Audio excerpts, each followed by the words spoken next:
What's good, artists? It's Curtis King of CurtisKingBeats.com here with another Artist Marketing 911.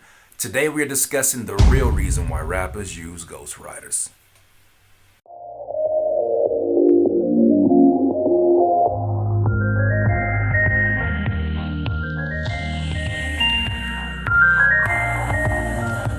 Artists, there's been a lot of controversy within the last year to 2 years about ghostwriters. Now, this has been something that's always been a taboo subject because most rappers don't feel like you should ever use a ghostwriter.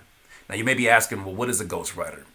It kind of gets fuzzy when you're starting to talk about the definition. Now, from what my understanding is, a ghostwriter is basically somebody who is anonymously employed. Another artist, another rapper, another singer is anonymously employed to basically offer assistance or basically write a song or write a verse or write a chorus for another artist. So the whole ghost aspect of being a writer, as opposed to just being another writer on a song, the whole ghost aspect of it is really something based in hip hop because this person is seen as somebody that's not necessarily present in the credits, not necessarily present in the interviews when it comes to, oh, so what was the inspiration for you writing that song? That person now becomes ghost because it's all about the artist and the person that has that brand already, who's pushing it forward. It's all about them explaining that now. Now, the reason why it's such a taboo subject to cover when you're talking about ghostwriters and why people don't like to speak about things and why it's even called ghostwriters to begin with is because you got to understand the tradition of hip hop.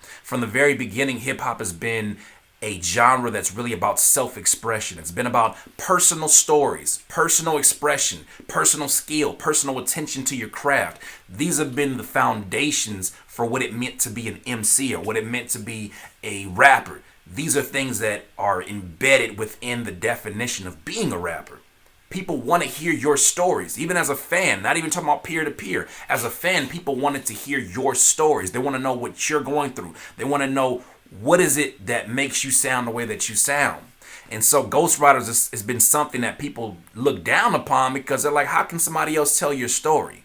How can somebody else give me a personal story and they weren't even there? However, if you also understand the tradition of hip hop, you do know that at one point in time, whether it be in the 80s, they didn't think hip hop was going to last long. They didn't definitely see it as a big business. They thought it was a trend. They thought it was something the kids are into today and then they'll be into something else tomorrow. But guess what? Not only did hip hop become big business, hip hop ended up becoming as big a business as pop and R&B, and where I believe that hip hop kind of even edged out R&B altogether, because now you got more rappers who just don't even employ R&B singers to get on their hooks. They're just singing their own stuff and auto-tune. It's crazy, but hip hop is huge. But as hip hop became big business, as artists became more and more so multi-million dollar brands, there became a pressure. There became a pressure of not only do I understand that I am becoming a multi-million dollar business and I have to maintain that, on the other side of that is in order for me to maintain that within hip hop, I have to stay relevant as an artist. So I think a lot of artists nowadays are feeling the pressure to where it's like literally my life source, my home, everything that I own relies upon me following these particular rules in hip hop and staying relevant in order for me to be able to have a paycheck. So I think what happens, a lot of these artists start to feel the pressure. A lot of these artists look at it as a more sustainable business model to employ young writers, young rappers, young artists who are just hungry. They want to get their craft out there. They want to get their name out there. They want to work with somebody desperately. They bring these young artists in here and they basically employ them like, look, you can keep me relevant within the scope of music by giving me an eye and an ear to what's going on in the streets. You give me an eye and an ear to different styles I may not even thought of, because we're all one person. And I'm not against collaboration at all. I'm not even against ghostwriting. I personally would never do ghostwriting only because I just love my craft too much. And that could be to my downfall. Maybe that's why I'm not a multi-million dollar artist today. Whatever. I love my craft. I love telling my stories. Maybe it's an ego thing, but that's just me in particular. I know there's a lot of artists out there that feel the same way. Now, you may know or you may not know, but singers use writers all the time. And it's crazy because a lot of these singers like Beyonce or even like a Rihanna or Christina Aguilera, Britney Spears, they use writers. And the writers get credited. You actually see song written by so-and-so. And I believe it's something that has had an influence on hip hop because this is something that's been going on for years. Whitney Houston used to have writers for certain songs, and I think that hip hop saw it and say, okay, that's a more sustainable model. That's how you guys do it. That's how you're able to deliver hits, because you got to deliver hits to stay relevant in hip hop. And I think hip hop artists know fans are finicky. Fans are unpredictable in hip hop. We're probably more finicky in hip hop than any other genre. Because if you drop one dud song or if you drop one lame feature, then people are looking at you like, oh, he fell off. And I think that's another fear of artists. I think they fear the day that they fall off. And I think they don't want to fall off. They, of course, want to maintain these multi-million-dollar brands. And as they expand, they do acting, they do TV shows, they do movies. They don't want to lose their positioning within the music game. And we've seen many artists who've made that transition and couldn't make that transition back to music. So for a lot of artists, this is their foolproof plan.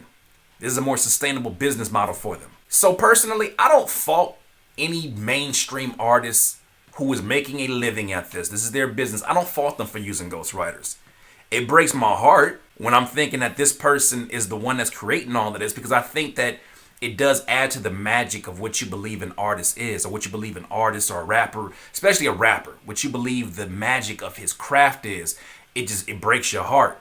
Like, I don't know what I would think if one of my favorite artists, like a Jay-Z, if some of those songs that are the most personal, like a Song Cry, if I was told that somebody else wrote those words. The words stand, and yes, he delivered those, but it would not be authentic to the relationship you have as a fan to an artist. It's not authentic anymore. And maybe that tide is changing. Maybe I'm a dinosaur when it comes to that. I don't know how a lot of you younger artists or a lot of younger hip hop fans feel about it. Maybe you just love to hear great music and you don't care what the source of it is. Maybe that authenticity is starting to change into something else. Maybe the authenticity now is the way that an artist delivers this script or this written verse for them, how they deliver that. Now that's the authenticity to you. Same thing as an actor, right? So you have an actor who has a script in front of them and they maybe never gangbanged a day in their life. But if you give them a script and they're reading off of that and they deliver it and it seems authentic, that's what people are maybe marking as authentic. I'm not here to judge you. That's not on me. I just know I love to hear the story right from the artist's mouth. Now, when it comes to artists that are just starting out, when it comes to artists that are still trying to get their name out there, when it comes to young artists who are still trying to understand the craft, I don't think you need a ghostwriter. You don't have multi-millions to maintain. And I'm not saying that's an excuse to use a ghostwriter, but they have a business model and that's the way they want to run their business. But if you're just coming into the game, you're just learning about your craft, unless you're coming out the gates and saying, look, I don't care what none of y'all think. I'm not going to be authentic in no way to my story.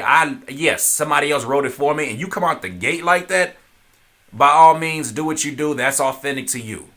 But when it comes to making a connection with an audience, I think that no matter what people's definition of authenticity is today, I think there's going to always be a disconnection, even on a subconscious level, when people listen to music and feel like, I don't believe you. When they don't believe what you're saying and your lifestyle doesn't line up with the things that you're talking about, I think that people can look right through that.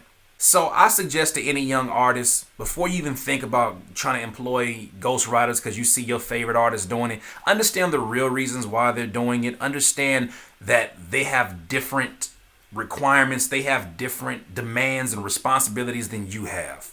And if this is something that you love to do, there is no excuse to have somebody else writing that for you. So that's my thoughts on ghostwriters. That's my thoughts on the real reason why rappers use ghostwriters. I would love to hear your thoughts. Leave a comment below, like, subscribe. Once again, this has been another Artist Marketing 911, Curtis King of CurtisKingBeats.com.